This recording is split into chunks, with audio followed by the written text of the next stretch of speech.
السلام علیکم ورحمۃ اللہ وبرکاتہ۔ دوستو، میرے ہاتھ میں آج ایک کتاب ہے راز حیات۔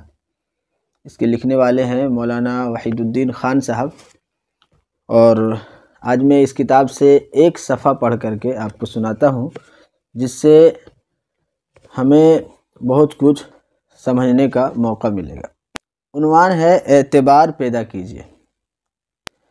ایک آدمی نے کاروبار شروع کیا۔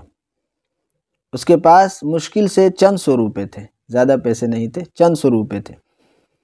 تو وہ کپڑے کے ٹکڑے خرید کر لاتا اور پھیری کر کے اس کو فروخت کرتا۔ کچھ کام بڑھا تو اس نے ایک دکان والے سے اجازت لے کر اس کی دکان کے سامنے پٹری پر بیٹھنا شروع کر دیا۔ کپڑے کے جس تھوک فروش سے وہ کپڑا خریدتا تھا، اس سے اس نے نہایت اصول کا معاملہ کیا۔ دھیرے دھیرے اس تھوک فروش کو اس آدمی کے اوپر اعتبار ہو گیا۔ وہ اس کو ادھار کپڑا دینے لگا۔ جب آدمی ادھار پر کپڑے لاتا تو اس کی کوشش رہتی کہ وعدے سے کچھ پہلے ہی اس کی ادائیگی کر دے۔ وہ اسی طرح کرتا رہا، یہاں تک کہ تھوک فروش کی نظر میں اس کا اعتبار بہت بڑھ گیا۔ تھوک فروش کہتے ہیں جو ہول سیل میں کپڑے وغیرہ دیتا ہو، جو ہول سیل میں سامان بیچتا ہے اسے تھوک فروش کہتے ہیں۔ تو دھیرے دھیرے اس تھوک فروش کو اس آدمی پر اعتبار ہو گیا۔ وہ اس کو ادھار کپڑا دینے لگا۔ جب آدمی ادھار پر کپڑے لاتا تو اس کی کوشش رہتی کہ وعدے سے کچھ پہلے ہی اس کی ادائیگی کر دے۔ وہ اسی طرح کرتا رہا، یہاں تک کہ تھوک فروش کی نظر میں اس کا اعتبار اور بڑھ گیا۔ اب وہ اس کو اور زیادہ کپڑے ادھار دینے لگا۔ چند سال میں یہ نوبت آ گئی کہ تھوک فروش اس کو 50,000 اور 1,00,000 روپے کا کپڑا بے تکلف دے دیتا تھا۔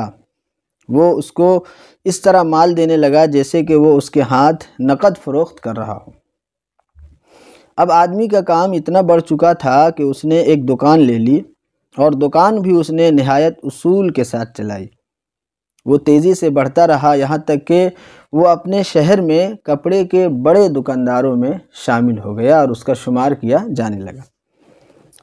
تو اس دنیا میں سب سے بڑی دولت روپیہ نہیں ہے، اس دنیا میں سب سے بڑی دولت اعتبار ہے۔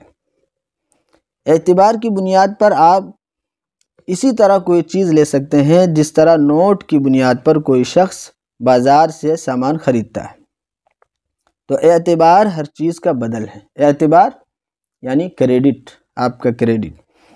مگر اعتبار زبانی دعووں سے قائم نہیں ہوتا، اور نہ اعتبار ایک دن میں حاصل ہوتا ہے۔ اعتبار قائم ہونے کی صرف ایک ہی بنیاد ہے، اور وہ ہے حقیقی عمل۔ خارجی دنیا اس معاملے میں انتہائی حد تک بے رحم ہے۔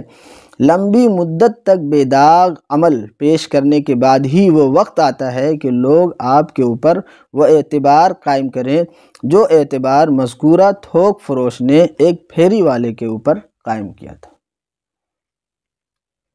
تو اس سے ہمیں یہ سمجھ میں آتا ہے کہ ہم لوگوں کو اعتبار پیدا کرنا چاہیے اپنے اوپر۔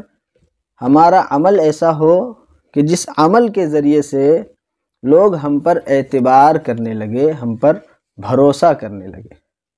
تو ہمیں اور آپ کو اپنا کردار اور اپنا کریڈٹ اس طرح سے بنانا چاہیے تاکہ لوگوں کو ہم پر بھروسہ ہو جائے اور اعتبار ہو جائے۔